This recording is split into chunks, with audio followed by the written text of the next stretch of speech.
Saudara-saudari yang dikasihi Tuhan, salam jumpa lagi dalam Inspirasi Rohani edisi hari ini, Selasa 1 Februari 2022, Pekan Biasa keempat. Marilah berdoa.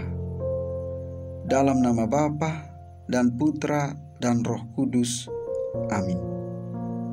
Saudara-saudari yang dikasihi Tuhan, inspirasi rohani hari ini diambil dari Injil Markus bab 5 ayat 21 sampai dengan 43. Sekali peristiwa, setelah Yesus menyeberang dengan perahu, datanglah orang banyak berbondong-bondong lalu mengerumuni Dia. Ketika itu, Yesus masih berada di tepi danau. Maka datanglah seorang kepala rumah ibadat yang bernama Yairus. Ketika melihat Yesus, tersungkurlah Yairus di depan kakinya. Dengan sangat ia memohon kepadanya, "Anakku perempuan sedang sakit dan hampir mati. Datanglah kiranya dan letakkanlah tanganmu atasnya, supaya ia selamat dan tetap hidup." Lalu pergilah Yesus dengan orang itu. Orang banyak berbondong-bondong mengikuti Dia dan berdesak-desakan di dekatnya. Adalah di situ seorang perempuan yang sudah 12 tahun lamanya menderita pendarahan. Ia telah berulang-ulang diobati oleh berbagai tabib sampai habislah semua yang ada padanya. Namun sama sekali tidak ada faedahnya. Malah sebaliknya, keadaannya makin memburuk. Dia sudah mendengar berita-berita tentang Yesus.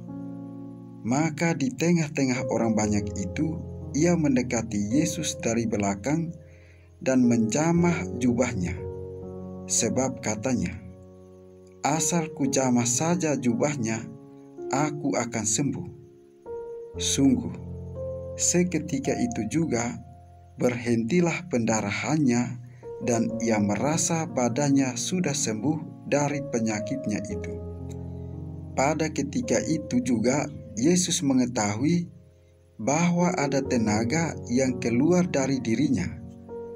Maka ia berpaling di tengah orang banyak itu dan bertanya, "Siapa yang menjamah jubahku?" Murid-muridnya menjawab, "Engkau melihat sendiri bagaimana orang-orang ini berdesak-desakan dekatmu. Bagaimana mungkin engkau bertanya, 'Siapa yang menjamah aku?'" Lalu Yesus memandang sekelilingnya untuk melihat siapa yang telah melakukan hal itu. Maka perempuan tadi menjadi takut dan gemetar sejak ia mengetahui apa yang telah terjadi atas dirinya. Maka ia tampil dan tersungkur di depan Yesus. Dengan tulus ia memberitahukan segala sesuatu kepada Yesus. Maka kata Yesus kepada perempuan itu, "Hai anakku, imanmu telah menyelamatkan engkau. Pergilah dengan selamat dan sembuhlah dari penyakitmu." Ketika Yesus masih berbicara, datanglah orang dari keluarga kepala rumah ibadat itu dan berkata, "Anakmu sudah mati. Apa perlunya lagi engkau menyusahkan guru?" Tetapi Yesus tidak menghiraukan perkataan mereka dan berkata kepada kepala rumah ibadat, "Jangan takut, percaya saja." Lalu Yesus tidak memperbolehkan seorang pun ikut serta, kecuali Petrus, Yakobus, dan Yohanes, saudara Yakobus. Dan tibalah mereka di rumah kepala rumah ibadat, dan di sana Yesus melihat orang-orang ribut, menangis, dan meratap dengan suara nyaring. Sesudah masuk, Yesus berkata kepada orang-orang itu, "Mengapa kamu ribut dan menangis? Anak ini tidak mati, tetapi tidur." Tetapi mereka menertawakan Dia. Maka Yesus menyuruh semua orang itu keluar. Lalu ia membawa ayah dan ibu anak itu dan mereka yang bersama-sama dengan Yesus masuk ke dalam kamar anak itu. Lalu dipegangnya tangan anak itu, katanya, "Talita kum," yang berarti, "Hai anak, aku berkata kepadamu, bangunlah." Seketika itu juga anak itu bangkit berdiri dan berjalan, sebab umurnya sudah 12 tahun. Semua orang yang hadir sangat takjub. Dengan sangat Yesus berpesan kepada mereka supaya jangan seorang pun mengetahui hal itu. Lalu ia menyuruh mereka memberi anak itu makan. Demikianlah sabda Tuhan. Saudara-saudari yang dikasihi Tuhan, percaya itulah yang utama. Kalau kita percaya pada sesuatu, pasti kita menjalankannya, entah apapun itu. Dalam segala hal di tengah kehidupan ini dibutuhkan kepercayaan. Jika kita berjalan malam dengan mengendarai sepeda motor atau mengemudikan mobil, banyak jurang yang kita lewati.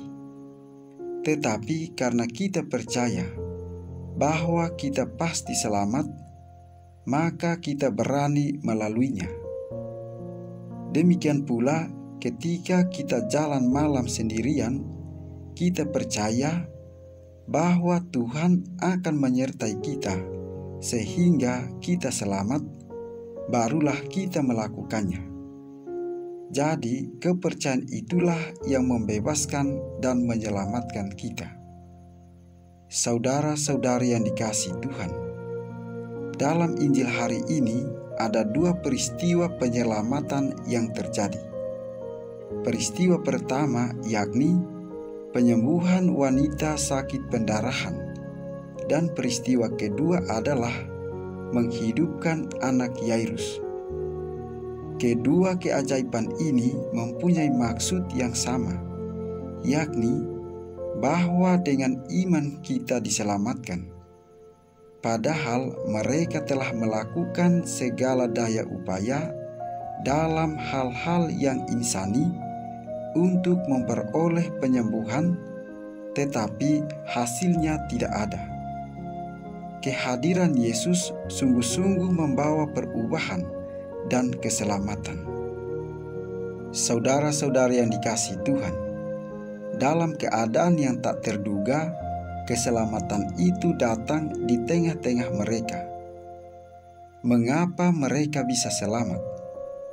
Karena mereka beriman bahwa dengan campur tangan Yesus, semua derita dan penyakit akan disembuhkan. Hal ini sangat jelas dikatakan oleh Yesus, "Hai anakku, imanmu telah menyelamatkan engkau.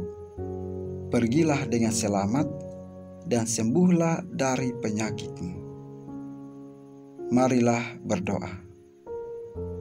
Ya Allah, jangan biarkan kami menjauh dari sabda-Mu yang selalu memberikan kedamaian bagi kami. Biarkan sabda-Mu hidup di dalam hati kami. Demi Yesus Kristus Putra-Mu Tuhan kami, yang hidup dan berkuasa dalam persatuan dengan Roh Kudus, Allah kini dan sepanjang segala masa. Amin.